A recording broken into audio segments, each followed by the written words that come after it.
Celebox.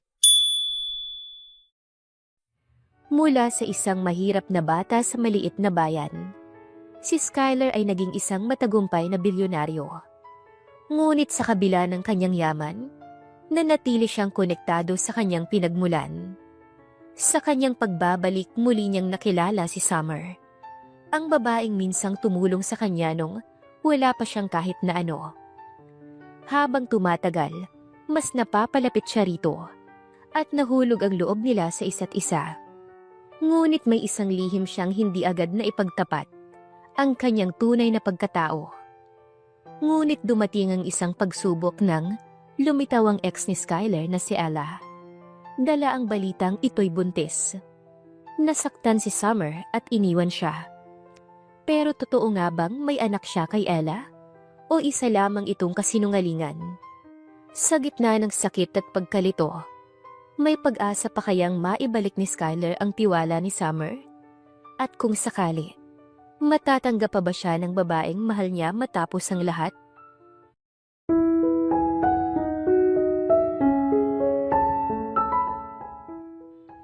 Gulay! Gulay kayo dyan! Nakangiting paglalako ni Summer habang naglalakad siya. Summer, pabili ako ng mustasa at sitaw. Magsisinigang ako. Sigaw niya Aling Cecil, kaya naman nilapitan siya ng dalaga. Napakaaga pa pero nagtitinda ka na. Napakasipag mo talagang babae ka. Ani ng matanda na nagpangiti kay Summer. Aba, syempre naman po. Ako po kaya si Summer, ang isa sa pinakamasipag na tao sa ating bayan. Sa kakailangan po maraming bayarin at pambaon na rin po ng kapatid ko. Paliwanag ng dalaga bago niya inilagay sa supot ang mga gulay. Maraming salamat po sa pagbili sa akin. Walang anuman, iha.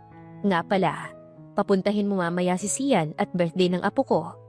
Kakain silang magkakaibigan dito at syempre ikaw rin. Anito at tumango na lang si Summer bago siya nagpatuloy sa paglalako. Wala ng mga magulang si Summer at ang kasama niya na lang ay ang nakababatang kapatid niya na si Sian. Ito ay 7 taong gulang pa lamang sa ngayon. Mahirap ang buhay pero pinipilit ni Summer na kayanin ito para sa kanyang kapatid. Para sa kanya, ang kapatid niya ang buhay niya. At eto lang ang rason kung bakit siya nabubuhay. Pabili ako ng talong, Summer. Ipagtira mo ko ng talbos at bawang, Summer. 3 tali ng okra ang sakin. Yan ang mga sigaw na naririnig niya kapag nakikita na ng mga tao si Summer. Marami kasi siyang suki. At bukod doon ay napakabusilak ng puso ng dalaga. Ay, salamat. Naubos ang paninda ko. Mababayaran ko na ang bill ng ilaw, saka makakapag-grocery na rin ako kahit konti. Masayang saad niya sa sarili bago naupo sa upuan. Sa kabilang banda naman ay umiinom ng alak ang isang lalaki habang nakatingin siya sa may bintana ng kanyang library. Good morning, sir. Anak ng kamote naman yan, Skyler. Agang-aga alak ka agad ang iniinom mo. Makakasama yan sa kalusugan mo. Sigaw ng kaibigan ni Skyler na si Carlo nang makita niyang nagiinom. Kaagad niya itong inagaw sa binata dahilan para samaan siya nito ng tingin. Bakit ba? Gusto kong matulog Give me back my alcohol. Nababaliw ka na ba? Painom-inom ka ng alak dyan. Baka nakakalimutan mo. May mga meetings ka mamaya. Important meetings yon, kaya bawal kang hindi sumipot. Uminom ka ng tubig para mahulasan ka. Saad ni Carlo bago niya inabutan ng tubig ang kaibigan. Sorry, I forgot about that. May iniisip lang ako kaya uminom ako ng alak. Si Carlo ay napabuntong hininga at umupo sa tapat ni Skyler. Kita niya ang pagod sa mukha ng kaibigan. Pulang-pula ang mga mata at halatang puyat. Kilala niya si Skyler bilang isang responsable at maayos na tao. Pero ngayon, tila nag-iba ito. Ano ba ang iniisip mo at napainom ka ng alak ng ganito kaaga? Tanong ni Carlo. Ngayon ay medyo malumanay ang tono. Napayuko si Skyler saka tumitig sa baso ng tubig na hawak niya. Ilang saglit siyang natahimik bago sumagot. May bumabagabag lang sa akin, Carlo. Parang hindi ko maintindihan.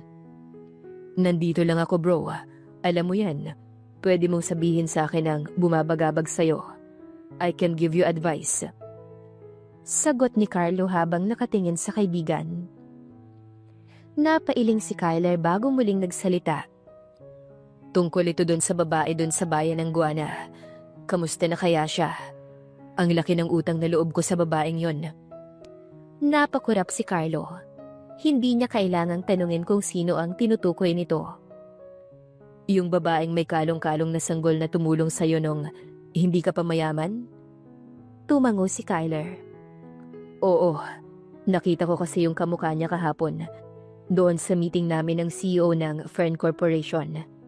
It's been 7 years at gusto ko siyang makita para pasalamatan. Hindi ako aabot sa ganito kung hindi niya ako tinulungan nun. Gusto mo bang ipahanap ko siya at alamin ang mga impormasyon tungkol sa kanya para mapuntahan mo siya at mapasalamatan? Pagbibigay suggestion ni Carlo sa kaibigan niya subalit umiling ito. Hindi na, Carlo. Ako mismong maghahanap sa kanya. Napakunot ang noo ng kaibigan niya. Sigurado ka? Mas mapapadali kung ipapatrace na lang natin siya. May koneksyon ka na ngayon, saka para hindi ka na mahirapan. Ang laki pa bandi ng bayan ng Guana. Umiling muli si Skyler. Hindi ito tungkol sa kung gaano ko siya kabilis mahanap. Kahit matagalan ako sa paghahanap sa kanya ay okay lang. Gusto kong ako mismong makakakita sa kanya. Ang makakaalam kung ano nang nangyari sa kanya matapos ang araw na yon. Napabuntong hininga si Carlo bago umupo sa sofa. Alam mo bang parang jar of secrets ang bayan ng Guana? Masyado nang matagal ang lumipas. Baka mahirapan kang hanapin siya. Saka sa dami ba naman ng populasyon ng mga tao doon, hindi mapapadali ang paghahanap mo sa kanya. Ngumiti si Skyler, pero may determinasyon sa kanyang mga mata. Kung ganun, hayaan mo kong mahirapan. Minsan, ang mahalagang bagay ay hindi dapat minamadali. Simula next week, ikaw muna ang bahalang maging in charge sa kumpanya ko dahil babalik ako ulit sa Guana upang hanapin siya. Napatingin lang si Carlo habang pinagmamasdan ng kaibigan. Alam niyang walang makakapigil kay Skyler sa desisyon nito. Ang hindi lang alam ng binata ay kung anong kwento ang naghihintay sa kanyang pagbabalik sa Guana. Magiging maayos ba ang paghahanap niya sa hinahanap niya? O mahihirapan siya dahil sa laki ng Guana? Sigurado ka na ba talaga dito, bro? Sabi ko naman kasi sa'yo ipapahanap ko na lang yung babae. Hindi siguradong saad ni Carlo sa kaibigan niya. Kasalukuyan silang nasa arko papasok ng Guana. Ngayon na ang araw na pupunta si Skyler dito upang hanapin ang babaeng tumulong sa kanya. We already talk about this, Carlo. Babalik din naman ako kaagad kapag nahanap ko na yung babae. Take care of my company habang wala ako, ha? I know you can do that. Mag-iingat ka, ha? Baka manakawan ka rito. Alam mo naman, mayaman ka na. Ha, sino bang nagsabi na magpapakilala ako sa kanila bilang mayaman?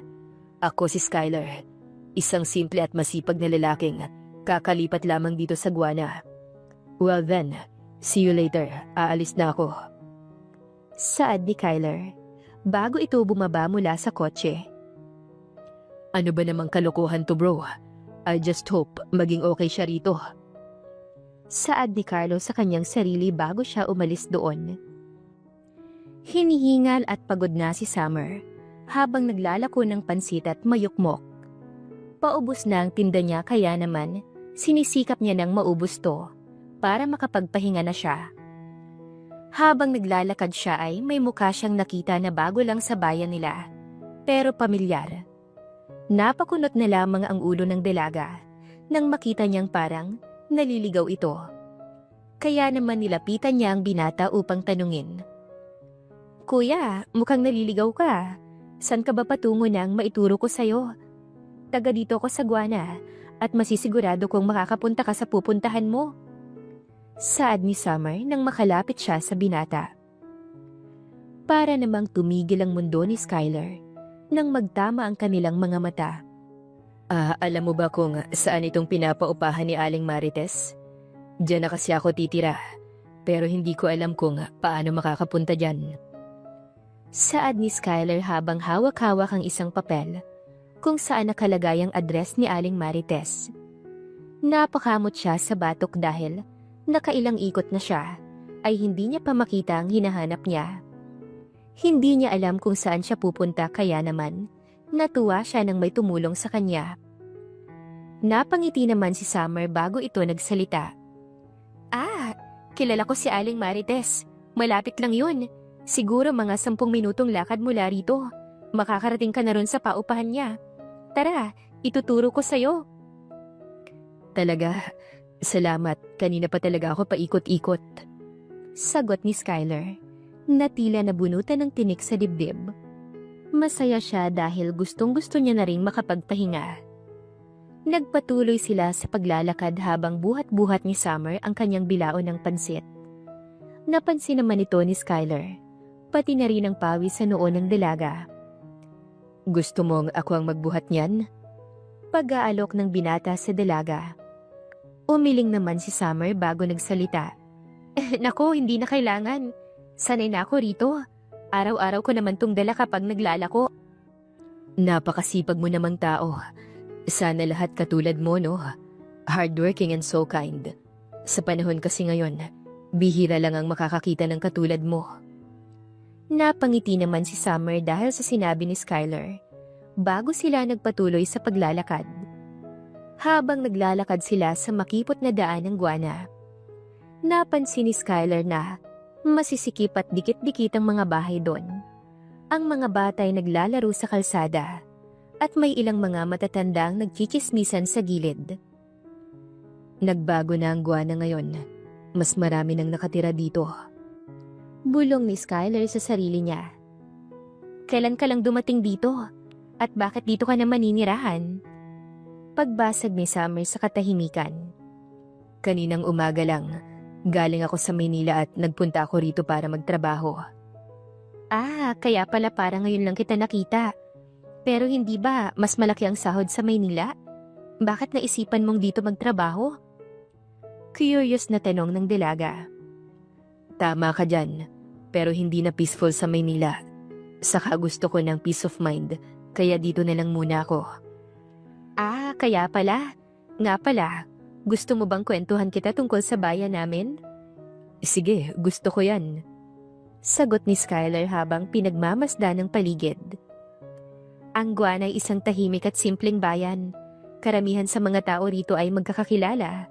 Kaya kapag may bagong muka, agad naming napapansin. Ani Summer. Ganun ba? Kaya pala tinulungan mo ako agad. Hindi naman siguro pakitang tao yan, hindi ba? Hindi no? Hindi ako ganyang klase ng tao. Kung pakitang tao ako, edi sana. Kanina pa kita iniwan. Saka mukha ka naman talagang naliligaw. Aniya na nagpatawa kay Skylar. Napangiti si Skylar. San ka nga pala nakatira? Doon lang sa may kabilang kanto ng panaderya. Doon kami nakatira ng bunso kong kapatid. Sagot ni Summer, habang itinuturo ang isang lumang bahay na may maliit na tindahan sa harap. Kasama mo pala ang kapatid mo? Nasaan ang mga magulang mo? Biglang natahimik si Summer dahil sa tanong na yon. Matagal na silang wala. Sanggol pala ang kapatid ko. Ako nang nag-aalaga sa kanya. Pasensya na, hindi ko alam. Sabi ni Skylar. Halatang nag-aalangan dahil baka nasaktan niya ang nararamdaman ng dalaga. Ngumiti lang si Summer. Ayos lang, matagal na yon. Saka masaya naman ako kahit kapatid ko na lang ang kasama ko.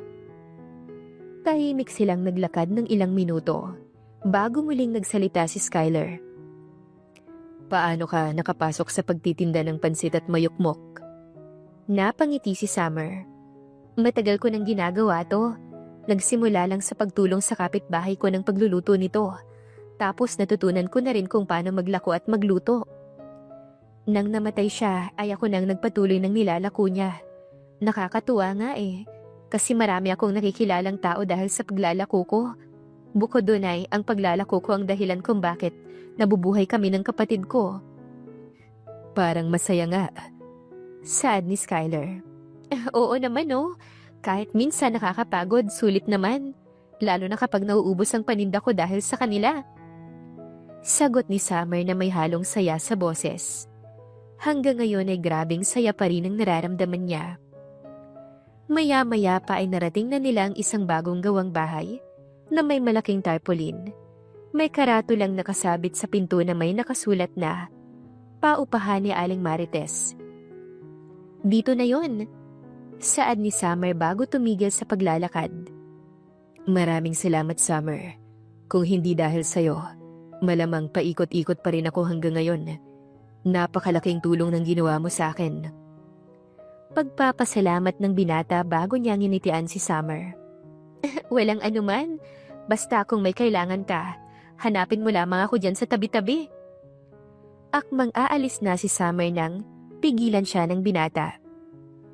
Pero wait, bilhin ko na yung natitira mong paninda. Sakto, nagugutom na ako. Aniya kaya naman, ipinagbenta na sa kanya ng dalaga ang natitira nitong paninda. Ngumiti si Skylar. Salamat ulit. At sana magkita ulit tayo soon. Malaki ang posibilidad. Sagot ni Summer bago kumaway at naglakad palayo. Habang pinagmamasdan ni Skylar ang papalayong dalaga, hindi niya mapigilang mapangiti. Hindi niya inaasahang sa unang araw niya sa Guana ay nakilala kaagad niya ang isang tulad ni Summer na masipag, mabait at may ngiting tila, kayang pawiin ang pagod niya. Pero kaagad naman siyang nabalik sa wisyo. No, Skylar. You're not here to find a girlfriend.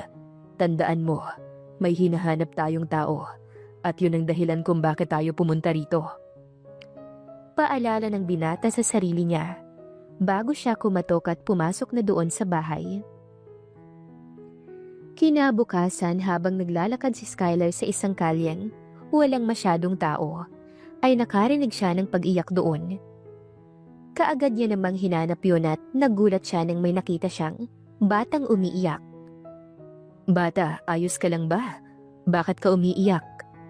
Tanong ni Skylar. Please, huwag niyo pong ituro sa kanya na nandito ako. Pakiusap ng bata nang marinig ni Skylar ang lalaking sumisigaw-sigaw na galit na galit. Siyan!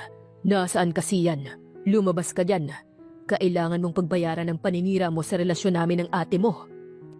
Sigaw ng lalaki bago ito napatingin kay Skylar. Hoy, may nakita ka bang bata na ganito kaliit at nakakulay asul na damit?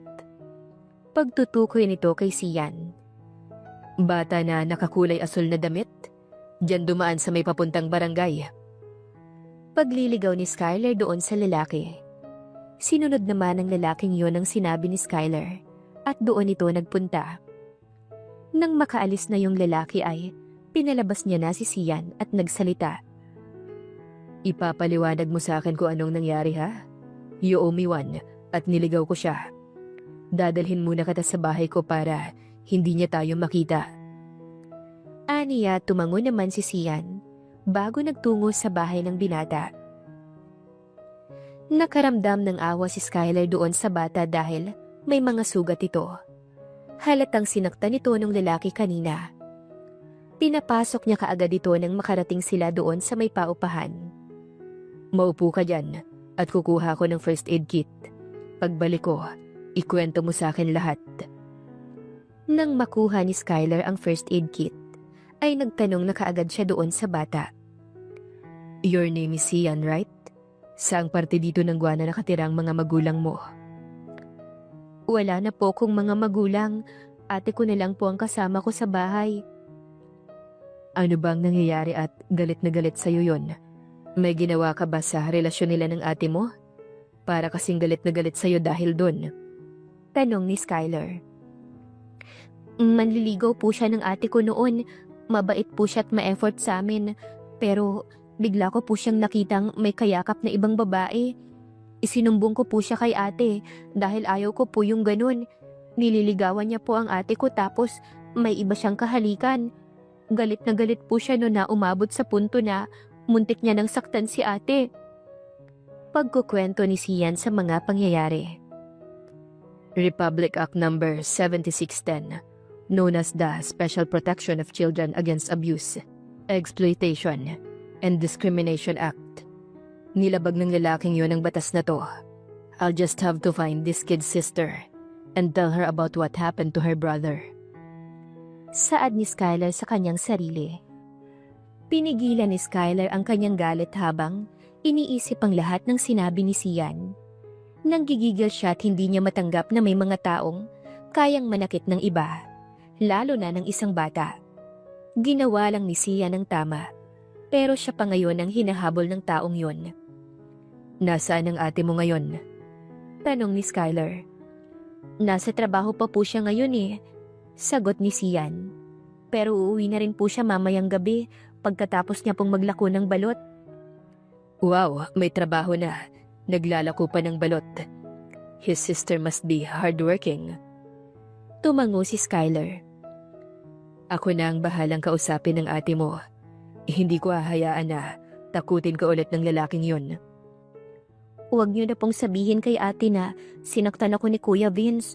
Susugurin po siya ni ate kapag nalaman niya ang tungkol dun. Baka po saktan din siya ni Kuya Vince. Ayoko pong dumagdag sa problema ni ate. Pagmamakaawa ni Sian kay Skylar. Pero hindi ba mas okay na malaman ng ate mo? Pwede namin siyang ireklamo dahil sa ginawa niya sa'yo. Nakalagay sa batas na bawal saktan ng mga bata. Pangangatwiran ni Skylar. Pero baka wala pong maniwala sa akin na sinasaktan niya ako. I am here, Sian. Ako ang nakawitness na hinahabol ka niya. I can defend you. Saad ni Skylar. Basta tungkol sa pang-aabuso, ay hindi hinahayaan ni Skylar na mabaliwala yun. Noon kasi naranasan niya rin na maabuso, kaya alam niyang nararamdaman ni Sian. Wala namang nagawa si Sian kung hindi pumayag dahil tama nga naman ang sinabi ni Skylar. Kailangan niyang makausap ang ate ni Sian, hindi lang para ipaalam ang nangyari, kundi para siguraduhin na hindi na muling makakalapit ang lalaking yon sa magkapatid. Gusto mo bang ihatid kita pa uwi? Para sigurado kong makakauwi ka ng ligtas. Tanong niya. Umiling si Sian. Hindi na po, kaya ko pong umuwi mag-isa. Pero hindi kumbinsido si Skylar. Alam niyang maaaring nasa paligid lang ang lalaking yon. Naghihintay ng pagkakataon para gumanti kay Sian. Kaya kahit hindi sabihin ng bata, nagdesisyon siyang sundan ito mula sa malayo para masigurong ligtas itong makakauwi. Pagdating ni Sian sa bahay nila, napansin ni Skylar ang isang babae na papalapit sa pintuan.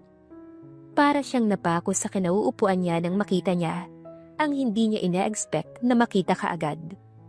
Nakita siya ni Summer kaya naman wala na siyang nagawa kung hindi ang lumabas na sa pinagtataguan niya. Huminga ng malalim si Skylar at lumapit. Kailangan niya gawin ito ng mas maayos.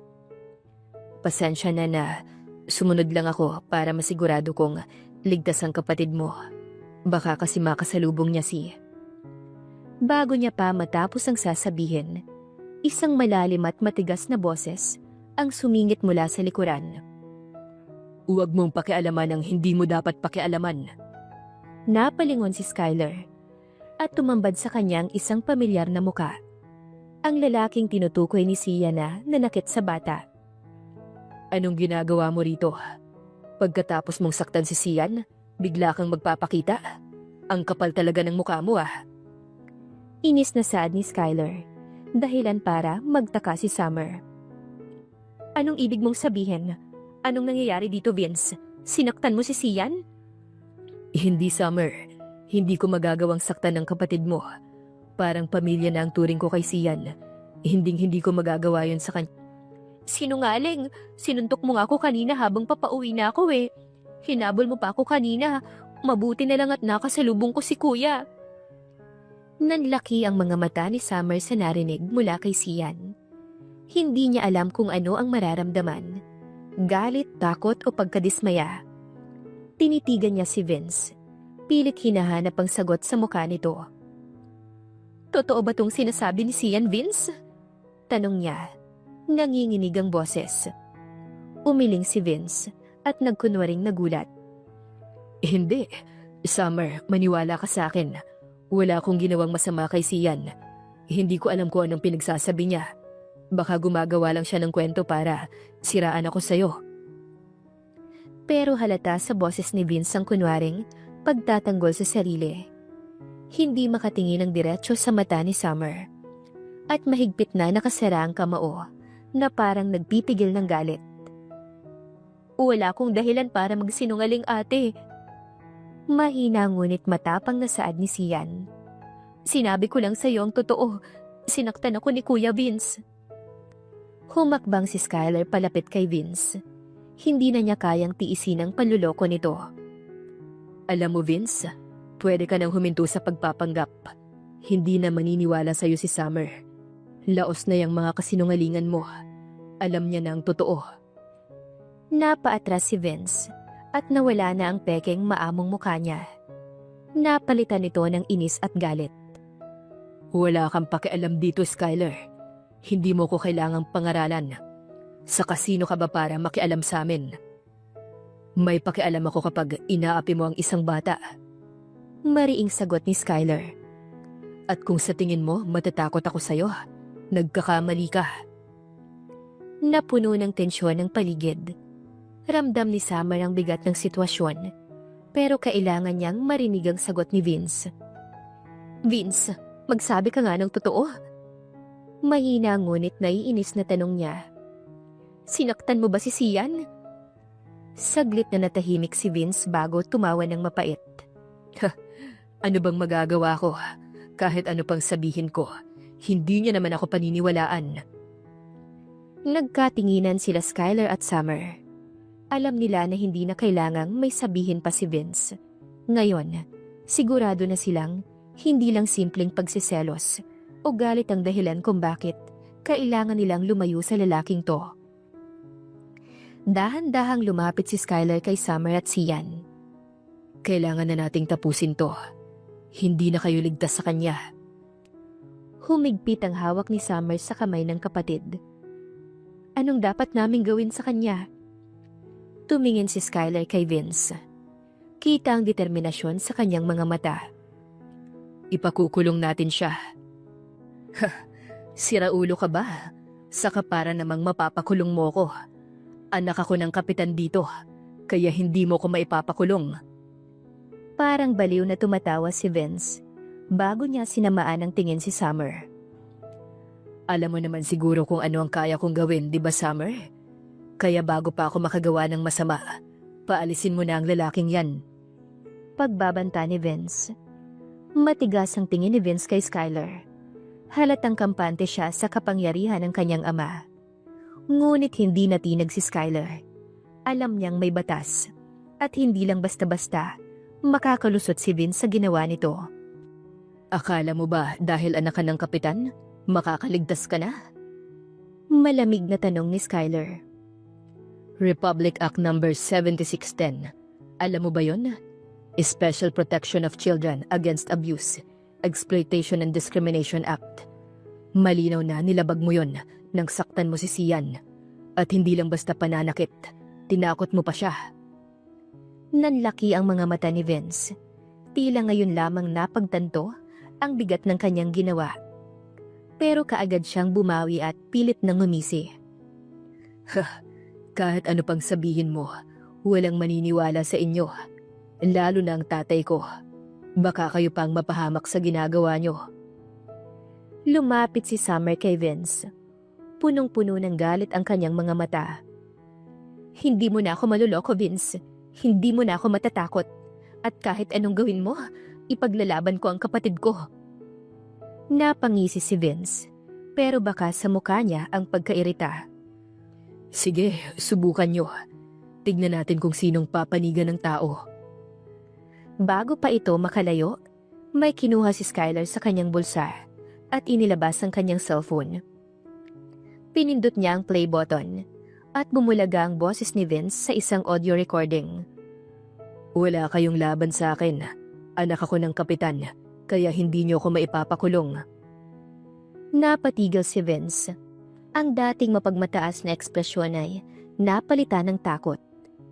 Anong, saan mo nakuha yan? Ngumiti si Skylar ng matalim.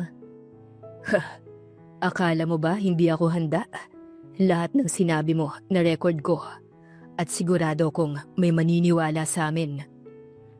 Gumaan ang pakiramdam ni Summer. Bigla niyang napagtanto na may ebidensya na sila. Habang si Vince naman ay nagsimula ng maglakad pa atras, halatang kinakabahan. Hindi niyo ko pwedeng. Subukan mong lumapit kay Sian ulit at titiyakin kong hindi lang ito ang magiging kaso mo. Haharapin mo ang batas, Vince. Napahawak si Vince sa kanyang ulo. Kita sa mukha nito ang pagkabalisa. Alam nitong tapos na ang laro nito. Lumapit si Summer kay Skylar at marahan siyang hinawakan sa balikat. Salamat, mahina niyang sabi. Kung wala ka, hindi namin malalabanan si Vince. Wala yon. Ang mahalaga, ligtas kayo. Nagkita tayong muli, Miss Mayukmok. Nakangiting aniya. At sa unang pagkakataon, alam ni Summer at Sian na hindi na sila kailangang matakot muli. Halika, pumasok ka sa loob. Ipaghahanda kita ng pagkain bilang pasasalamat sa pagligtas mo sa amin. Pero ano nga pala ang pangalan mo? Hindi kita natanong kahapon eh. Saad ni Summer bago kumamot sa ulo. I'm Skylar. Nice to meet you, Miss Mayukmok. Miss Mayukmok Amp, may pangalan ho ko, no? Summer po, yan ang pangalan ko. Ang ganda, hindi ba? Tanong ni Summer na nagpatawa kay Skylar. Bakit tumatawa ka? Ikaw Ikaw nga, Skylar eh. Ano yon, Sky lang? Nakangusong saad ng dalaga. Never mind, tara na. Di ba papakainin mo ko? Aniya bago sila pumasok sa loob. Ang araw na iyon ay naging dahilan para mas lalo silang maging close sa isa't isa. Halos araw-araw na pumupunta ron si Skylar. Dahil bukod sa naging close sila ni Summer, ay naging close na rin niya si Sian. Isang tanghali habang nakaupo sila, ay kinuha ni Sian ang photo album nila at ipinakita niya ito kay Skylar. Para namang natamaan ng kidlat ang binata nang makita niya ang dating itsura ni Summer. Short hair na may bangs at may kasamang baby? Mahinang tanong niya sa sarili at doon niya na na-realized kung sino si Summer. Biglang nag-flashback ang alaala niya nung siya'y naghihirap pa lang. Kasagsagan ang kahirapan niya noon dahil namatay na ang mga magulang niya at pinalaya siya ng tita niya. Dahil doon ay naging palaboy siya. Mapayat, maitim at sobrang haba ng buhok niya. Kaya naman hindi siya nakikilala ng dalaga. Kuya, okay ka lang po ba dyan? Ay hala, ang dungis niyo po. Heto po o towel, magpunas po kayo. Nag-aano lang saad ni Summer. Dahilan para mapatingin sa kanya si Skylar. Doon nakita ni Skylar ang hawak niyang tinapay at doon siya napatitig. Gusto mo ba? Sige, eto sa'yo na. 4 pa yan at kainin mo para mabusog ka. Ngayon lang kita nakita rito. Taga saan ka ba? Tanong ni Summer. Bago siya naupo sa tabi ni Skylar, nakasalukuyang kumakain. Baka mabulunan ka ha? Dahan-dahan lang. Ay wait, may tubig ako rito. Inumin mo. Nakangiting pag-aalok ni Summer ng tubig sa binata. Bakit ang bait mo sa akin? Hindi ka ba nandidiri sa akin? Ang baho ko at ang dumi ko. Bakit naman ako mandidiri sa'yo? Tao ka rin naman saka. Ano naman kung mabaho ka? Saka mukhang mabait ka naman eh. Anak mo? Tanong ni Skylar habang nakatingin sa baby na kalong-kalong ni Summer. Grabe naman yung anak. Mukha na ba akong gurang para sa'yo na magkaanak? Kapatid lang. Ako na ang nag-aalaga sa kanya. Wala na kaming mga magulang dahil namatay na sila.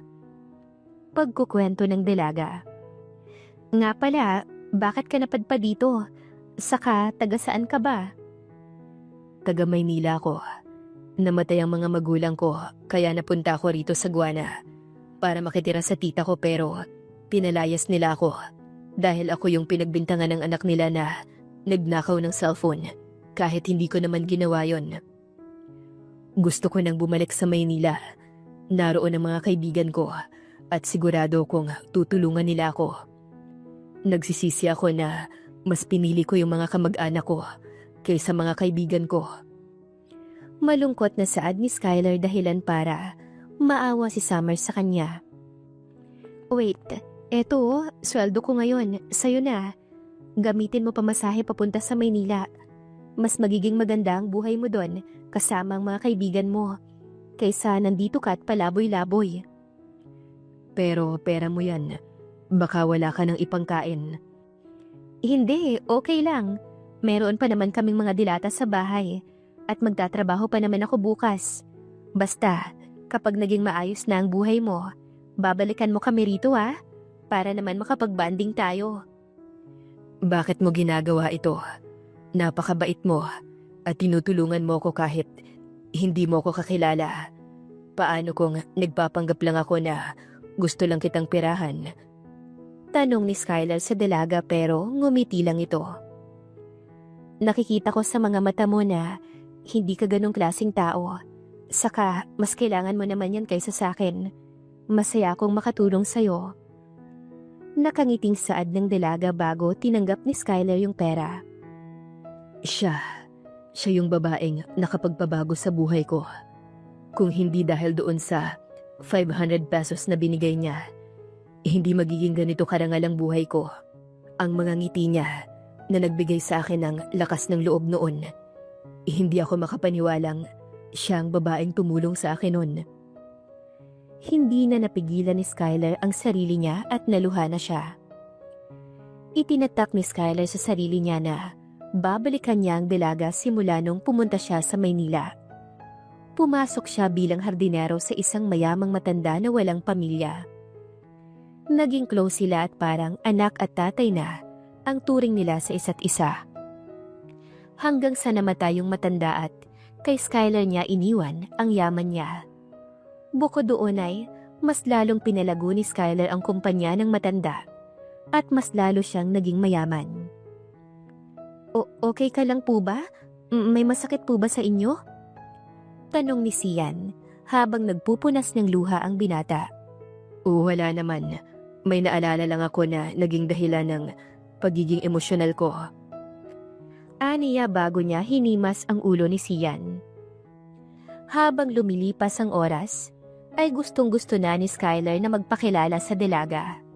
Pero hindi siya nagkakaroon ng pagkakataon. Palaging napuputol ang usapan nila dahil palaging naiistorbo. Bukod doon ay parang may kakaiba ng namumuong relasyon sa kanilang dalawa.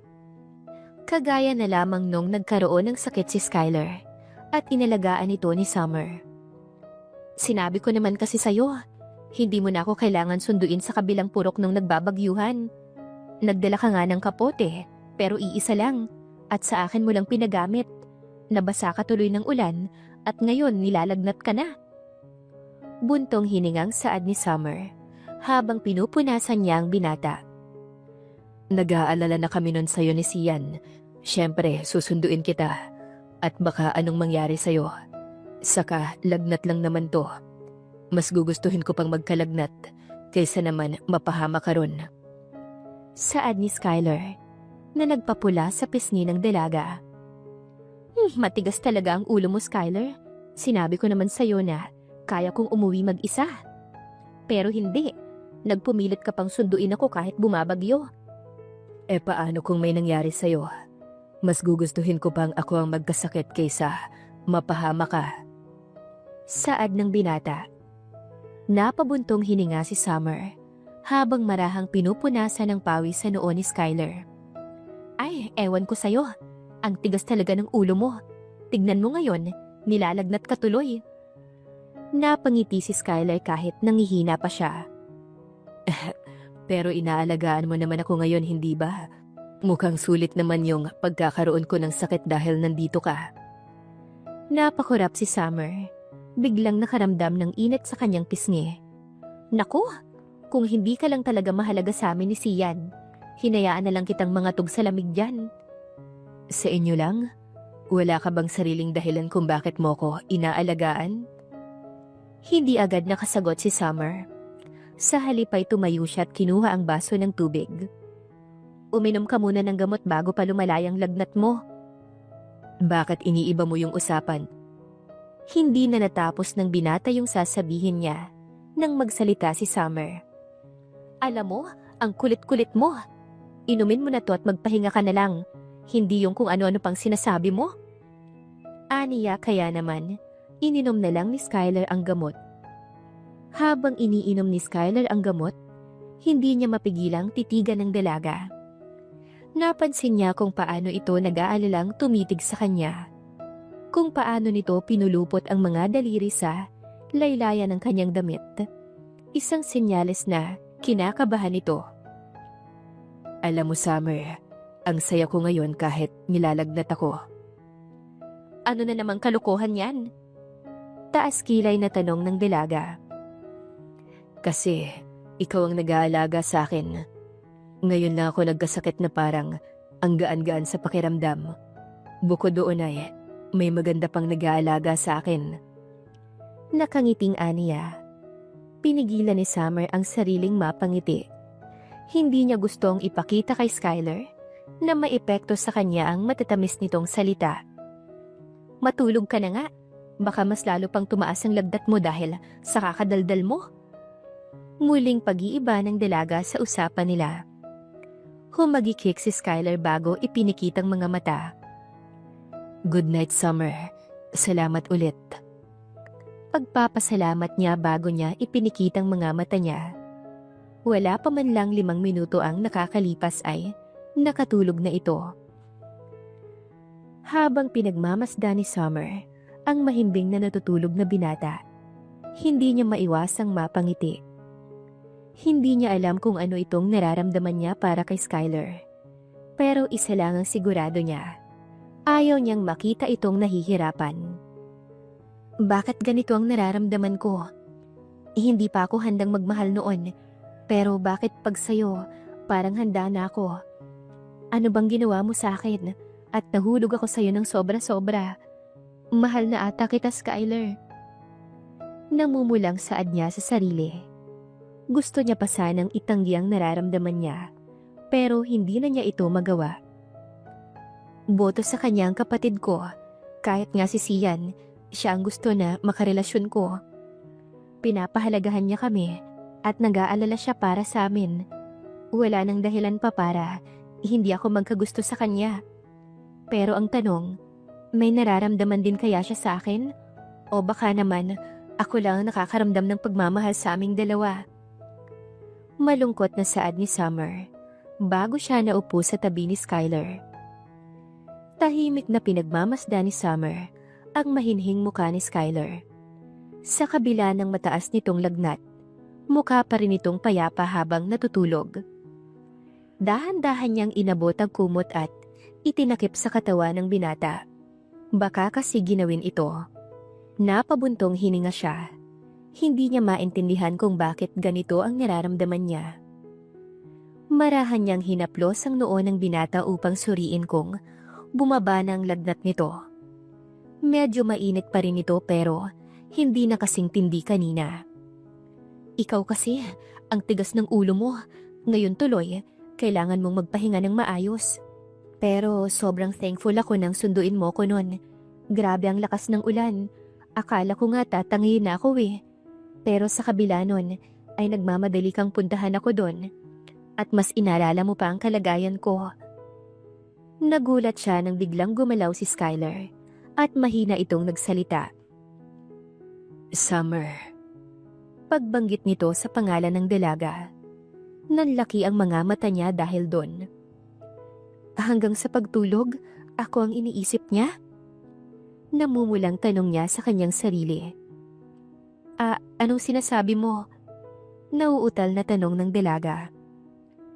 Huwag mo kong iwan. Anito, dahilan para mapakunot ang noo ng dalaga. Napalunok si Summer. Hindi niya alam kung gising ba si Skylar o pinagtitripan siya o baka nananaginip lamang ito. Pero parang may kung anong kirot sa puso niya nang marinig iyon. Nandito lang ako. Hindi kita iiwan, Skyler.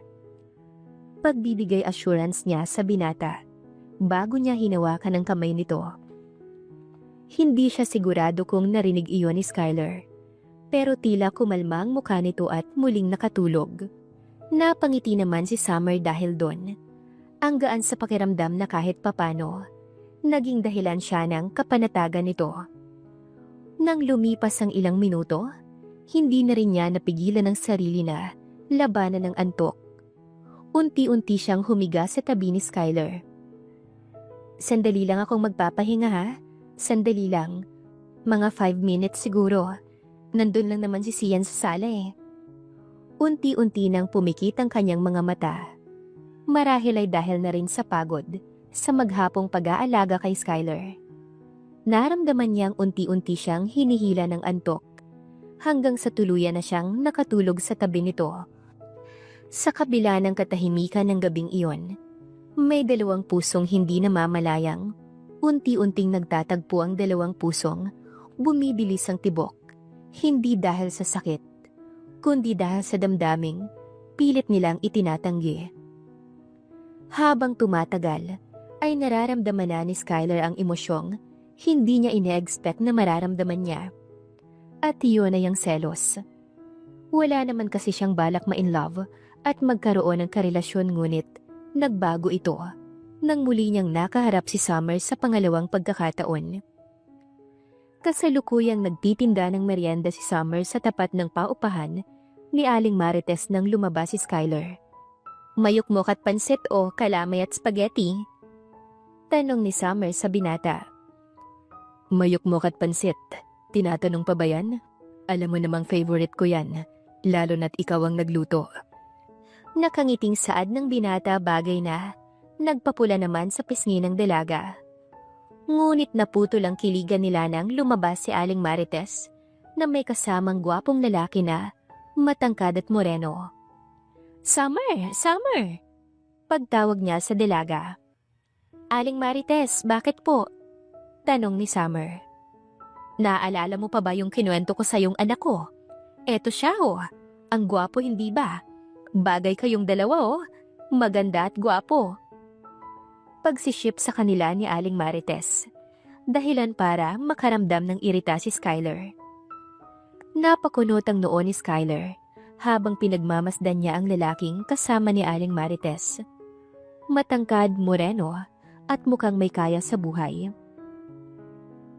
Parang wala lang kay Summer ang sinabi ni Aling Marites. Pero bakit parang ang bilis niyang ngumiti sa lalaking yon? Oh, siya po pala yung madalas niyong kinukwento sa akin, Aling Marites? Tanong ni Summer na may bahagyang tuwa sa boses. Oo naman, si Marco, anak ko. Matagal ko na kayong gustong ipakilala sa isa't isa. Abay, bagay na bagay kayong dalawa. Aniya dahilan para mapairap ang binata. Napakagatlabi naman si Skyler. Para bang kinukurot ang puso niya habang nakikita si Summer na nakangiti sa harap ng lalaking yon. Summer nga no, ang ganda mo pala sa personal. Tamang-tama ang pagkakadescribe sa'yo ni Mama. Nakangiting saad ni Marco bago siya nakipagkamay kay Summer. Hindi naman ito tinanggihan ni Summer at tinanggap ang pakikipagkamay. Aba-aba, kailan pa naging meet and greet ang tapat ng paupahan? Singit ni Skyler na may bahagyang pilit na tawa. Hindi na napigilan ng binata ang sarili niya at sumingit na siya. Napatingin si Summer sa kanya. Kita sa mukha nito ang pagtataka. Ano ka ba, Skyler? Hindi mo ba naintindihan? Anak siya ni Aling Marites, hindi kung sino-sino. Ano naman? Porket anak ni Aling Marites, dapat ba bigyan agad ng special treatment? Kinalimutan mo na nandito ko. Ganun ba yun, Summer? Inis na saad ni Skyler. Napakunot ang noo ni Summer. Ano bang problema mo? Saka hindi kita kinalimutan, no? Ayos lang, Summer. Baka naman nagbibiro lang si Skyler. Nakangiting saad ni Marco. Ngunit lalong kumulo ang dugo ni Skyler Nang mapansin niyang tila, protective pa ang tono ng lalaki. Oo nga naman, Summer. Huwag mo kong pansinin. Hindi naman ako kasing interesting ng bago mong kaibigan. May bahid ng inis niyang sinabi bago kinain ng mayukmok na binili niya. Hindi na maitago ni Skylar ang selos niya dahil sa pinapakita ni Marco. Para bang mas lalo pa siyang iniinis nito. Napatingin si Summer kay Skylar. Nagtataka kung bakit parang biglang nag-iba ang ugali nito. Pero bago pa siya makapagtanong, muling nagsalita si Aling Marites. Marco, tulungan mo na si Summer dyan sa paninda niya. Mukhang marami pa ang kanyang paninda. Sige po, ma. Wala namang problema sa akin. Ngumiti ito bago lumapit kay Summer. At kusa nang nag-abot ng plastik sa isang bumibili. Wow, may bagong assistant na pala si Summer. Mukhang hindi na ako kailangan dito. Malamig na saad ni Skylar bago tumayo at naglakad palayo. Skylar, saan ka ba pupunta? Anong nangyayari sa'yo at nagkakaganyan ka? Tawag niya pero hindi siya nilingon ng binata. Hindi rin maintindihan ni Summer kung bakit biglang nagbago ang mood ni Skylar. Hindi naman siguro siya nagsiselos, hindi ba? Nakakapagtaka dahil ngayon lang siya umakto ng ganito at nung nakita niya si Marco. Nag-aalalang saad ng dalaga sa sarili. Samantala habang naglalakad si Skylar palayo, halos sumabog na ang dibdib niya sa inis. Hindi niya alam kung bakit ganito ang nararamdaman niya. Pero isang bagay ang sigurado siya.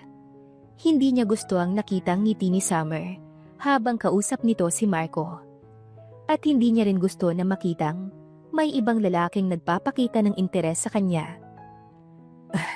Ano bang problema ko? Bakit ako umaakto ng ganito? Wala naman kaming relasyon pero bakit parang nagsiselos ako? Bulong niya sa sarili. Pero sa loob-loob niya, alam niya na ang sagot. Nagsiselos siya. Sobrang selos na hindi na niya alam kung anong gagawin. Nagliliyab sa selos at inis si Skylar habang naglalakad palayo. Pero hindi pa siya nakakalayo nang marinig niya ang boses ni Summer. Skylar, saan ka pupunta? Kausapin mo nga ako? Sigaw ng dalaga. Narinig niya ang mabilis na pagtakbo ng dalaga.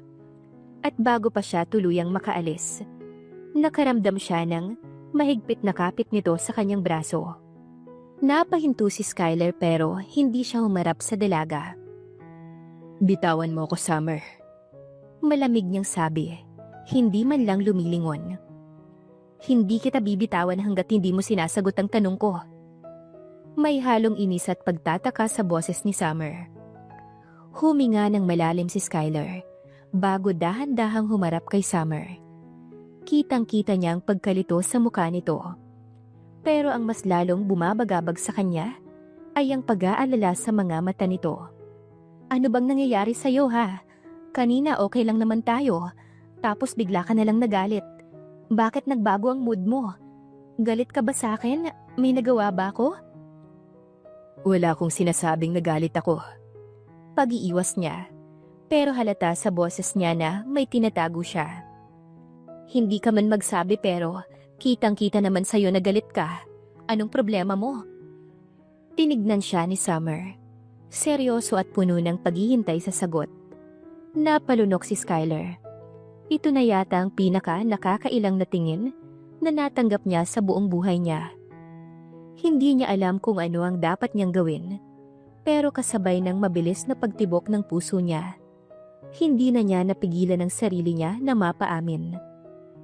Fine. Alam mo kung anong problema ko? Mariina sabi niya.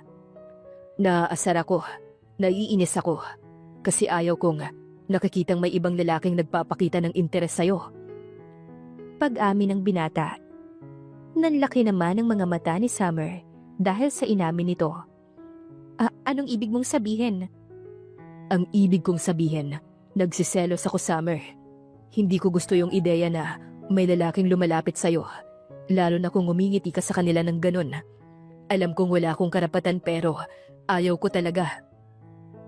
Nagulat si Summer. Hindi niya inaasahang Maririnig ito mula kay Skylar. Skylar, mahina niyang tawag sa pangalan ng binata. Napabuntong hininga si Skylar at umiwas ng tingin. Pakiramdam niya ay para siyang isang batang nahuli sa kalokohan. Alam kong wala rin akong karapatang maramdaman to. Alam kong hindi mo ko obligadong intindihin. Pero gusto kong linawin to bago pa mahuli ang lahat. Tumingin siyang muli kay Summer. Ngayon ay puno ng determinasyon ang kanyang mga mata. Para bang end of the world na. Kaya naman, gusto niya nang umamin. Summer, gusto kitang ligawan.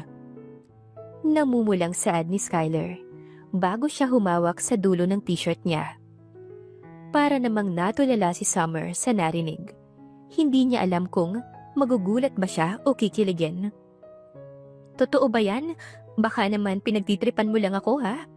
Tandaan mo, masama ang paglaruan ng damdamin ng iba. Mahina niyang tanong, tila hindi makapaniwala. Oo, Summer. Hindi ko to bigla ang desisyon. Matagal ko nang gustong gawin to, pero hindi ko alam kung kailan ang tamang oras. Saka ano naman ang dahilan para paglaruan kita. Dahan-dahang gumaan ang pakiramdam ni Summer. Hindi niya rin inaasahang maririnig ito mula kay Skylar. Pero hindi niya rin maitatanggi na matagal niya nang hinihintay ang pagkakataong ito. Skylar, ngumiti siya ng kaunti bago nagsalita. Gusto ko ring bigyan ka ng pagkakataon na ligawan ako. Para bang nabunutan ng tinik si Skylar sa sinabi ng dalaga.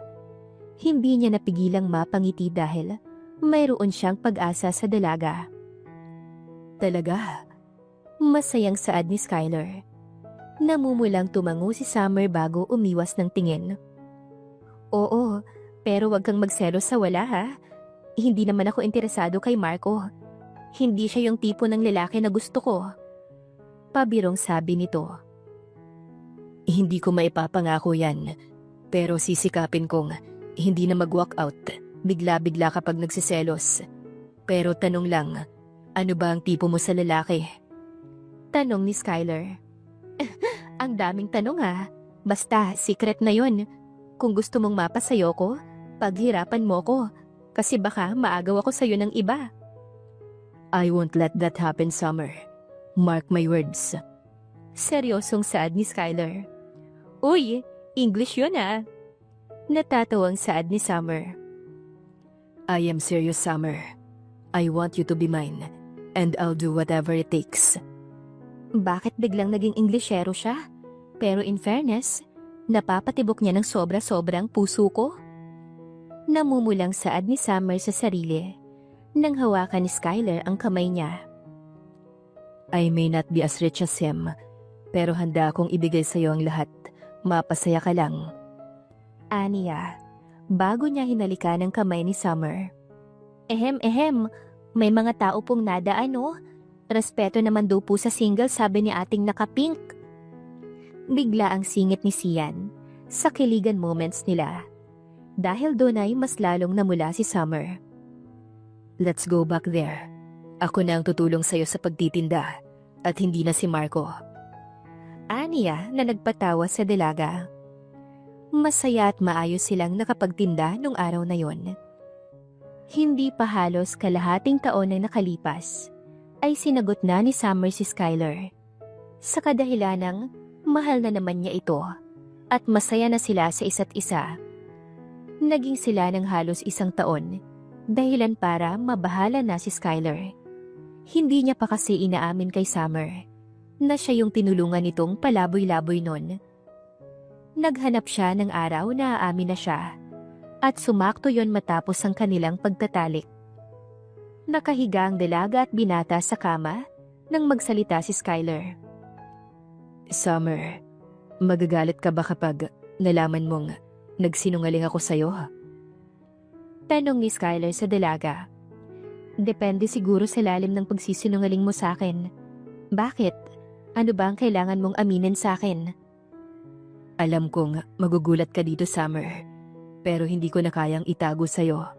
Sana kapag malaman mo, ay hindi magbago ang tingin mo sa akin. Ano ba yon? Sabihin mo na sa akin. Naalala mo ba yung nangyari 9 years ago? Yung tinulungan mo ko at binigyan ng pagkain.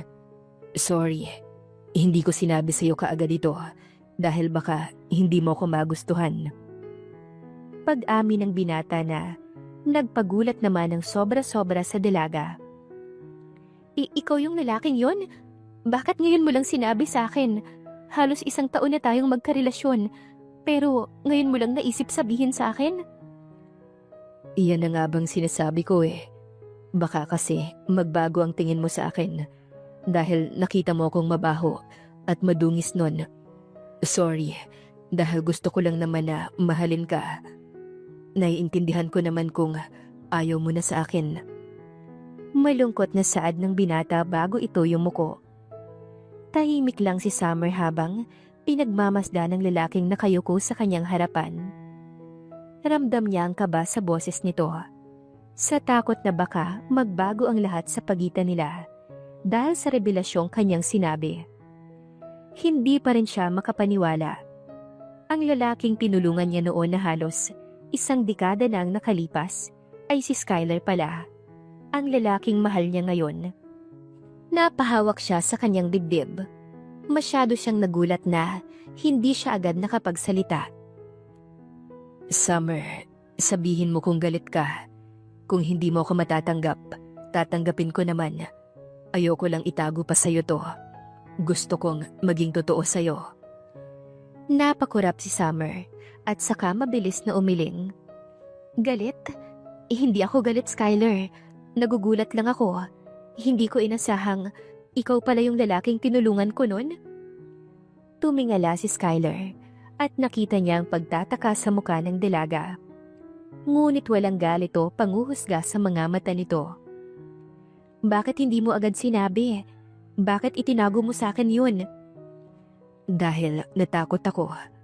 Takot akong malaman mo na ako yung lalaking yon na madungis. Yung lalaking gutom at nilapitan mo. Summer, alam ko namang mabait ka. Pero sa totoo lang, kinatatakutan ko ang posibilidad na kapag nalaman mo, baka magbago ang tingin mo sa akin. Baka isipin mong hindi ako karapat-dapat sa'yo. Nanikip ang dibdib ni Summer dahil sa kanyang narinig. Skylar, paano mo naman naisip yun? Kahit sino ka pa noon, hindi nun mababago ang pagmamahal ko sa'yo. Isa pa, bakit ko ipagkakailang nakaraan mo? Ang mahalaga ay kung sino ka ngayon, kung paano ka bumangon mula ron. Napalunok si Skylar. Hindi niya inasahan ang sagot ng dalaga. Akala niya'y huhusgahan siya nito dahil sa kanyang nakaraan pero nagkamali siya. So, hindi ka galit? Hindi ka nadidismaya sa akin? Hindi ka nagsisising minahal mo ko? Hindi, Skylar. Hindi kailanman. Kung tutuusin, mas lalo kitang hinangaan. Kasi kahit mahirap ang pinagdaanan mo noon, heto ka ngayon. Hindi mo hinayaang manatili ka sa ganong estado. Pinaghirapan mong magbago, bumangon, at itayo ang sarili mo. Parang may bumara sa lalamunan ni Skylar. Pakiramdam niya ay nabunutan siya ng tinik sa dibdib. Hindi siya makapaniwala na ganito lang pala kasimple. Sa loob ng mahabang panahon, natakot siyang mawala ng halaga sa paningin ni Summer. Pero heto siya ngayon, tinatanggap ng dalaga ng buo. Dahan-dahang lumapit si Summer sa kanya at hinawakan ang kanyang kamay. Alam mo ba, simula pa lang, hindi naman ako tumitingin sa estado ng isang tao. Ang mahalaga sa akin ay kung paano siya makitungo, kung paano siya magmahal. Hindi ako perpekto, Skylar, pero mahal kita. At hindi magbabago yon dahil lang sa nakaraan mo. Hindi na napigilan ni Skylar ang sarili at hinila niya si Summer sa isang mahigpit na yakap. Akala ko talaga matatakot ka sa nakaraan ko. Mahalaga sa akin ang nakaraan mo, pero ang mas mahalaga ay kung sino ka ngayon. Muling lumuwag ang loob ni Skylar. Matagal niya nang kinikimkim ang takot na yon. Pero ngayon, naramdaman niya ang matinding kapanatagan dahil sa assurance na ibinigay sa kanya ng dalaga. Hinawakan niya ang mukha ni Summer at dahan-dahang hinaplos ang pisngi nito. Salamat, Summer. Hindi mo alam kung gaano kahalaga sa akin ang sinabi mo. Maraming salamat dahil hindi nagbago ang tingin mo sa akin at hindi mo ako hinusgahan. Mahal na mahal kita. Ngumiti si Summer at dahan-dahang sumandal sa kanyang dibdib. Mahal na mahal din kita, Skyler. Nakangiting saad ng dalaga bago niya niyakap ang binata. Basta, tandaan mo to, Skyler. Hindi mo kailangang itago ang totoo mong pagkatao. Dahil kahit sino ka pa nun, ikaw pa rin ang lalaking minahal ko. Dagdag pa ni Summer. Mahigpit niyang niyakap ang dalaga. Damang-dama ang init ng pagmamahal nito. At sa gabing iyon, alam niyang wala na siyang kailangang ikatakot pa. Dahil tanggap na siya ng babaeng minamahal niya. Sa unang pagkakataon, pakiramdam niya ay lubos na siyang malaya. Malaya na magmahal ng walang alinlangan. At higit sa lahat, malaya na tanggapin ang kanyang sarili. Habang masayang magkasintahan, ay isang babae naman ang hindi matanggap sa mga nangyayari ngayon. Hindi niya matanggap na may bago nang minamahal si Skyler. Ito si Ella, ang ex-girlfriend ni Skyler na gold digger. Mapayapa at masaya ang buhay nila habang naninirahan sa Guana. Ngunit hindi ito nagtagal nang pumunta si Ella sa bayan ng Guana para sirain ang relasyon nila. Tahimik na naglilinis si Summer sa bahay na inuupahan ni Skyler nang may tumawag na babae. Skyler! Skyler! Lumabas ka dyan! Sigaw ng babae kaya naman nilabas siya ni Summer. Sandali lang po. Bakit mo hinahanap ang boyfriend ko? May kailangan ka ba sa kanya? Tanong ni Summer doon sa babae. Ilabas mo yung boyfriend mo. Matapos niya akong buntisin tapos iiwan niya kami ng anak ko doon sa Maynila. Sorry miss pero palagi lang nandito sa Guana si Skyler. Taga Maynila ka. Paano kanya mabubuntis? Hindi makapaniwalang tanong ni Summer doon sa babae. Mukhang hindi ka yata updated yan sa boyfriend mo. Last month, pumunta siya sa Maynila at may nangyari sa amin. Buntis ako at siya ang ama. Bago pa man makasagot si Summer, ay bigla namang dumating si Skyler. Ella, what are you doing here? Gulat na tanong ni Skyler kay Ella. So, magkakilala kayo? Tanong ni Summer. Yeah, she's my ex. Mahal pero ex na yon. Anong ginagawa niya rito? Wow! Maang-maangan, Skyler. Matapos nung nangyari sa ating dalawa, tatanungin mo kung bakit ako nandito?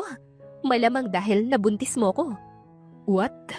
How would that happen? Halos 2 taon na kitang hindi nakikita. Saka nung nasa Maynila ako, hindi kita nakita. So, nagpunta ka nga sa Maynila? Last month ba? Bakit hindi mo man lang pinaalam sa akin? Look, mahal. May inasikaso lang ako sa kumpanya ko sa Maynila. Kaya ako nagpunta ron. Walang nangyari sa amin at hindi ko nabuntis yan.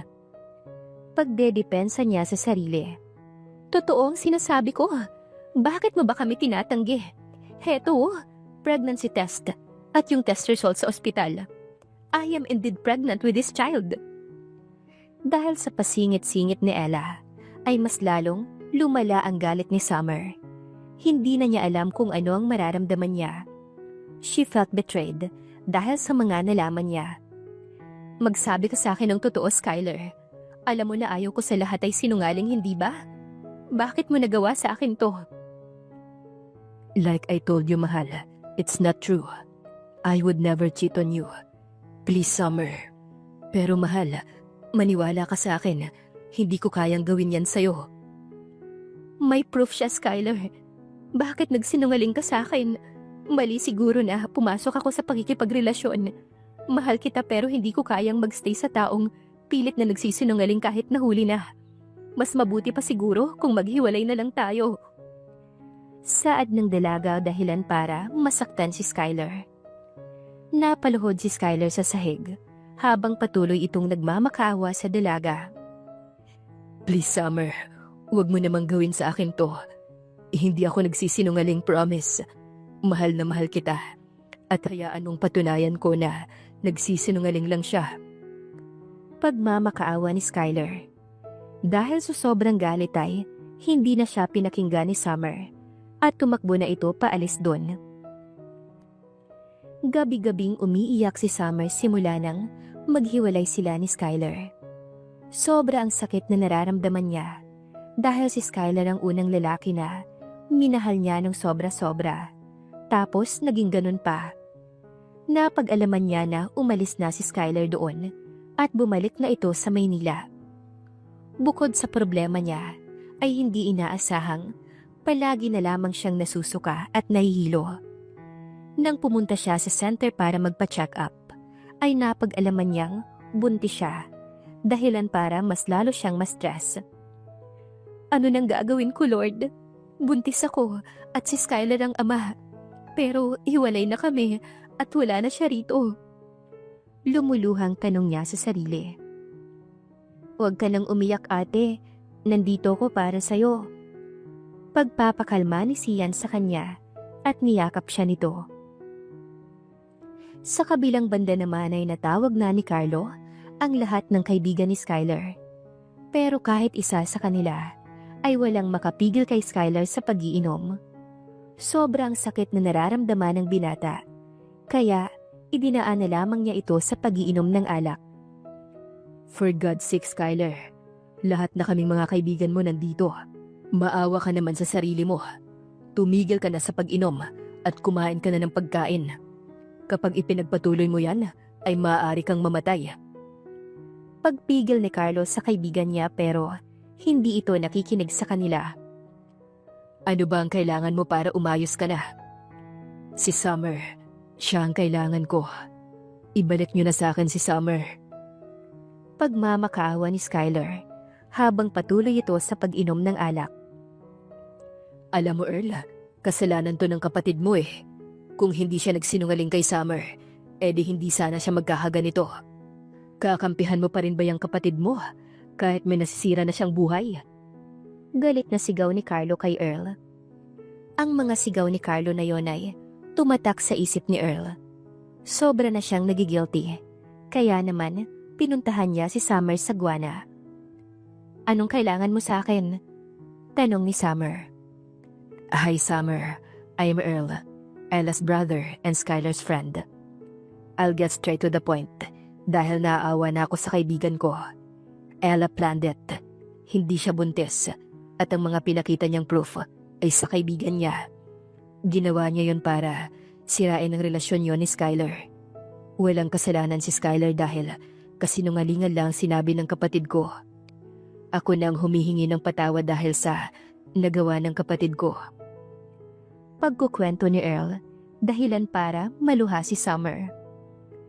Ipinagtabuyan ko siya dahil akala ko nagloko siya. Nagsasabi pala siya ng totoo. Pero hindi ko siya pinaniwalaan. Ang sama-sama kong tao.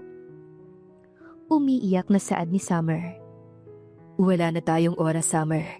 Kailangan namin ng tulong mo doon sa Maynila para maging maayos na ang kaibigan namin. Pinanindigan niya kasi yung sinabi niyang hindi siya kakain hanggat hindi kayo nagiging maayos. Anito, kaya naman sumunod na ang dalaga sa kanya. Hinabilin muna ni Summer sa mabait na kapitbahay ang kapatid niya bago umalis. Halos 3 oras ang biyahe mula sa Guana hanggang sa Maynila ngunit hindi natulog ang dalaga sa pag-aalala kay Skylar. Nang makarating sila sa mansyon ni Skylar ay pumasok sila ron. Summer, you brought her here? Bungad na tanong ni Carlo na kasalukuyang naglilinis. Oo, inamin ko na sa kanya ang ginawa ng kapatid ko. What happened here? Parang may nagwala dito. Literal na may nagwala dito, Earl. Kung ano-anong binasag niya. Mabuti nga at nakatulog na siya. Nasaan siya? Kailangan ko siyang makausap. Tanong ni Summer. Nandoon sa master's bedroom. Samahan mo siya, Earl. Utos ni Carlo. Nang makarating sila doon ay naabutan ni Summer na natutulog ang binata. Kaagad siyang lumapit doon at napaiyak nang makita niyang sugat-sugat ang kamay nito. I am sorry. Sorry kung hindi kita pinaniwalaan. Mahal na mahal kita at hindi ko ginustong mangyari sa atin to. Lumuluhang saad ni Summer. Nang dahil doon ay nagising si Skylar. At nang makita niya si Summer, ay kaagad niya itong niyakap. Summer, ikaw ba yan? Tanong niya bago niya hinawakan ang pisngi ng dalaga. Kung panaginip lang to, ay ayoko nang magising. Lumuluhang saad ni Skylar bago niya muling niyakap si Summer. Paulit-ulit na humingi ng tawad si Summer sa kanya dahil hindi siya nito pinaniwalaan. I am not mad at you, mahal. I am happy dahil finally, maayos na ang lahat. Hindi ko kaya na mawala ka sa akin. Mahal na mahal kita. Paglalambing ng binata. Labas muna ako. Natatay kasi ako. Oo, tama. Sige, bye muna. Pag-alis ni Earl, nang maramdaman niyang kailangan na niyang umalis. Mahal na mahal din kita. Kinakabahan nga ako dahil akala ko hindi na tayo muling magkakaayos. Paano naman tong pinagbubuntis ko, hindi ba?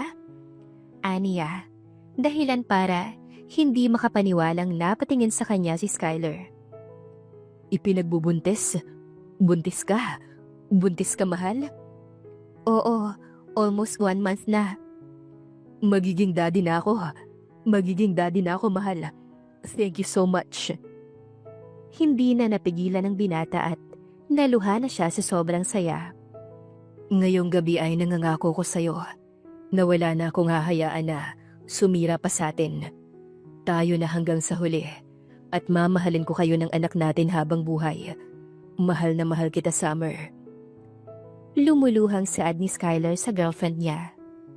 Mahal na mahal ka rin namin ng anak natin, mahal ko. Aniya, bago nila niyakap ang isa't isa. Natuto na sila sa mga pangyayaring yon. Kahit na muntik nang masira ang pagmamahala nila, ay may natutunan naman sila sa pangyayaring yon. Bukod doon ay, mas lalong lumago ang pagmamahala nila sa isa't isa, at mas lalong tumatag ang pagtitiwala nila. Matapos manganak ni Summer, ay nagpakasal sila kaagad. Lumipat na sa Maynila si Summer at Sian, at sa mansyon na sila ni Skylar na nirahan. Makalipas ang ilang taon, ay lumaki na ang unang anak nila. Babae ang unang anak nila at pinangalanan nila itong Skylar. Mabait at makulit si Skylar katulad ng ina, habang ang pisikal na anyo naman ito ay kuhang-kuha kay Skylar. Para itong carbon copy ni Skylar pero babaeng version, dahilan para magtampo ng kaunti si Summer. Kasalukuyang nagpapahangin si Summer sa may terrace, nang yakapin siya ng asawa niya mula sa likuran. Good evening, wifey. Bakit nandito ka? Hindi ka ba nilalamig? Nag-iisip-isip lang since malapit na akong manganak. Si Skylar kasi kamukhang kamukha mo. Ito, kayang pangalawang anak natin. Sino kayang kamukha niya? Sana naman ako, kasi ikaw nang kay Skylar eh. Nakangusong saad ni Summer. Siguro ako pa rin ang kamukha niyan. Malakas kaya ang dugo namin.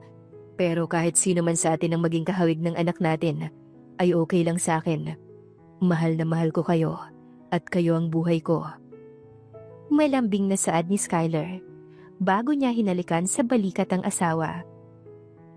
Mahal na mahal din kita, Skylar. Nagpapasalamat ako sa Panginoon dahil nakilala kita. Nakangiting saad pabalik ni Summer, bago sila naghalikang dalawa.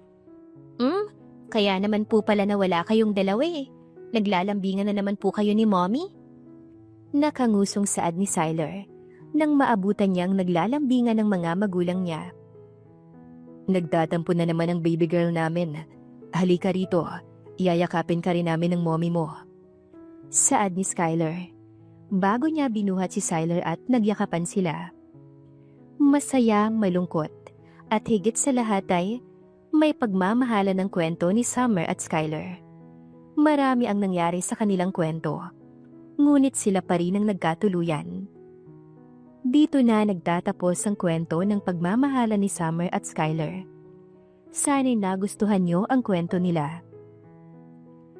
Ang pagmamahal ni Skylar at Summer ay nagpapaalala na ang tunay na pagmamahal ay may kasamang tiwala at katapatan. Minsan ang mga lihim at maling akala ay maaaring sumira sa isang relasyon. Ngunit ang katotohanan at pagpapatawad ang magbabalik ng nawalang tiwala. Ipinapakita rin ito na hindi sukatan ng yaman o estado ng buhay upang makahanap ng tunay na kaligayahan. Sa huli, ang pagmamahal na lumalaban sa pagsubok ay siyang pinakamatibay at pinakatotoo. The end. End. End. End. End. End.